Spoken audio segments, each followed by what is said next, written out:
Later that afternoon, Nicholas was travelling along the London to Brighton line with a Suburban train comprised of 3 new Mark I coaches to Haywards Heath. All was going rather well. Nicholas was puffing down the line without any care in the world, passing through all the beautiful sights of the Sussex countryside along the way on his journey, giving his passengers a smooth ride. Nicholas was rather pleasant. But then...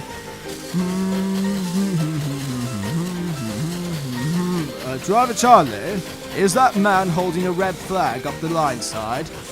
You know, I believe it is. Jack, quickly, prepare to stop.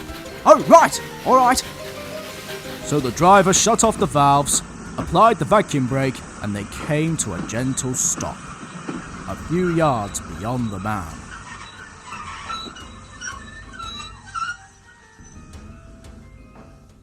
The man came up to Nicholas's cab, whilst the guard came down from his guard's van at the back of the train. Hello there, Charlie. What's going on here then? It's a bit of a complication, I'm afraid, Percy. Turns out that even though we had a splendid run, we didn't keep up to time. And according to the timekeeper over there, our path has to now pave way for a freight train. The passengers aren't going to like this. Some of the people on board have places to get to. The driver was right. The passengers were looking out of the window and shouting at them to carry on. Oi, oi! Get a move on! I have to be at a meeting soon with all the members of county! And I need to be at home in time for lunch! What on earth is the hold-up? Well, I do apologise. I was trying to be as efficient as I possibly could. Don't worry, Nicholas. This delay was no fault of yours. Well, whose fault is it then? I mean, there is a timetable and a schedule, and we have to be within certain paths along the line so we can keep on going. And now we've missed ours. And now we've got to make up for lost time. Nicholas was right, but he also felt baffled that this could happen. But he knew he couldn't do anything about it as the freight train rolled past.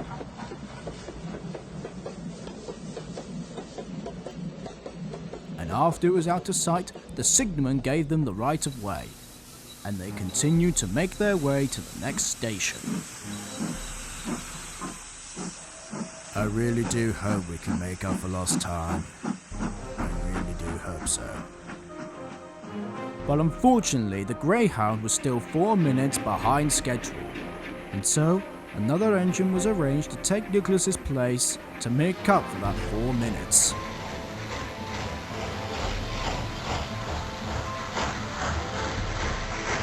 But it was a real shocker to Nicholas that the engine that was to take his place was a certain engine numbered 34078.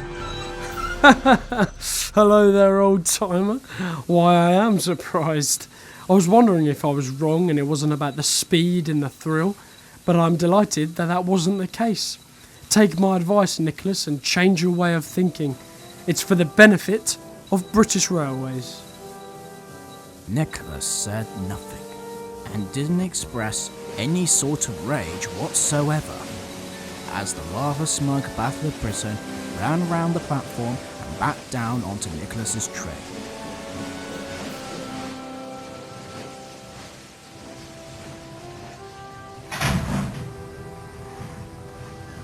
And with a loud whistle, he set off to Haywards Heath Station.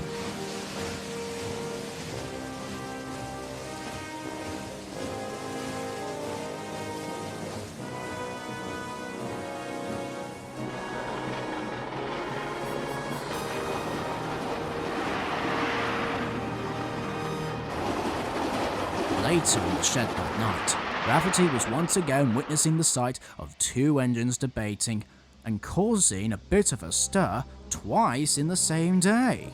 I don't understand. You have no right to question my way of thinking when it was clearly justified from the incident that transpired today. That situation could have happened to any engine. No, in fact, that situation could have happened to anyone. Except it didn't. It happened to you, old timer. So who is the more educated one now? Oh, it's a question about education now. Well, I was under the impression that you were just being rather stubborn, especially since that suburban struggle has never happened to me before. I'm not stubborn. Don't say these things like you know me. You don't. You've only just got here, and to be quite frank... Okay, just stop it, you two. Everyone around the yard can hear you right now. I just don't understand this. Why would you be so insulting, Johnny? This is not like you. What's the matter? Nothing is a matter with me, Rafferty. I just don't want to be... You just want what? You want to say that you're right? Well, in my opinion, I think Nicholas isn't right. I'm sorry? And neither are you, Johnny. What? Both your opinions on how to run effective services are both within fact. But right now, I don't care, because both of you need to find some sort of common ground. Nicholas, you're a wise old engine, and Johnny, you're considerably knowledgeable considering your age. Surely, a pair of engines like you can work something out and learn from each other. You're absolutely right, my dear fellow. But this green giant over here would rather see something more tangible until something happens. There won't be any common ground because this engine is not willing to listen or think about it. I am always willing. Ask anyone round here, but not like this. Good night. And with that, Johnny went crossly to sleep. A little while later, Nicholas and Rafferty did the same.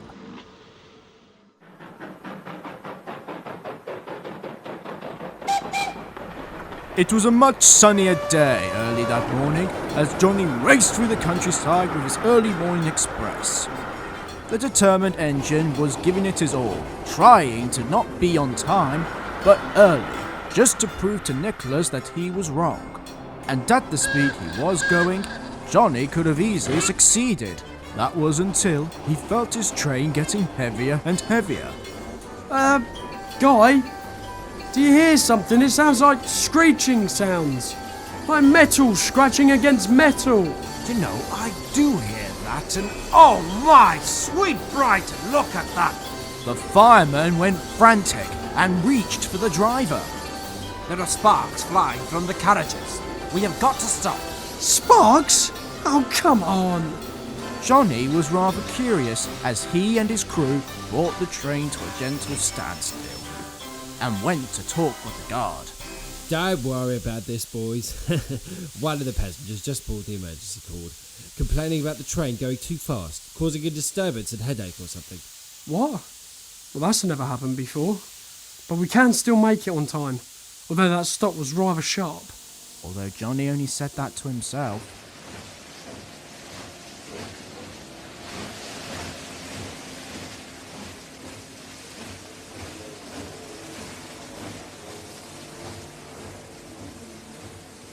As they went on their way again, they shortly approached the tunnel.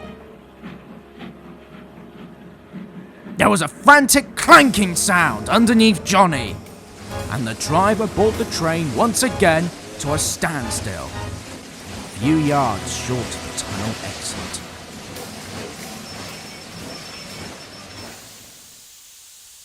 The driver inspected the damage. Oh dear. It seems that the jolt from the carriages earlier on caused one of Johnny's chains to shuffle loose a bit, and it looks like they completely jumped over themselves. Oh no. That was really stupid of me. If I wasn't going that fast, that passenger wouldn't have pulled the cord. And now this has happened to me. I've been really silly. As Percy the guard went to go and find a telephone in one of the nearby houses, Johnny just sat there, alone in the middle of the main line, realizing how much of an arrogant and rude engine he had been. Soon the guard came back and told them that he had contacted the nearest signal box, and in turn, the signalman contacted one of the stations to send an engine to help. I put back the chains just a little bit so you can move, Johnny, but not under your own steam. The moving will be done by the engine that will come and get us. And what a surprise it was to everyone, as the engine that had come to Johnny's rescue was none other than Nicholas the Greyhound. Why, hello there, young engine. I see you're in a spot of bother. Would you like me to help? Oh, yeah, I mean, yes. Oh, definitely, yes. Yes, I would really appreciate it. I'm so sorry about everything, Nicholas. I forgive you, Johnny. We'll talk about it later in the shed tonight. In the meantime, let's see if we can get your train moving, shall we? Johnny smiled as they set off towards Brighton, with the old and the new side by side working together in the modern day. It was a real sight to behold.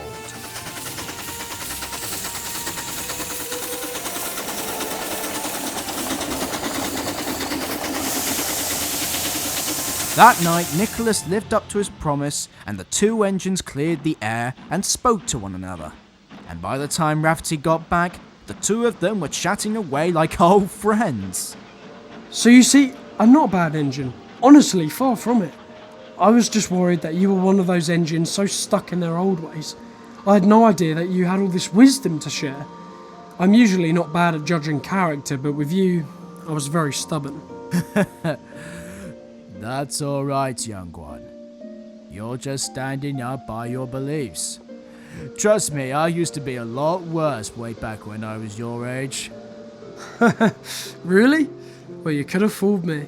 Well done, you two. Well done. Well, I think I'm really going to enjoy it here. I cannot wait to meet the other engines. Maybe even give them some of that so-called parting wisdom. You're not wrong there, but you'll get to know them in time. But I'm glad that you helped me out with my own suburban struggle in a way. I do hope everything does work out. Good night, Nicholas. Good night, Johnny. But as Johnny rolled into the shed and drifted off into slumber, Rafferty saw a rather concerned look in Nicholas's face, as clearly Nicholas had an uneasy feeling about something, because the old-timer knew for a fact that British Railways was a time of change, and greater challenges for the steam engines will eventually come to pass. But that's another story. As for Johnny and Rafferty, their story was only just beginning, alongside the newest arrival to the shed, Nicholas, the Greyhound.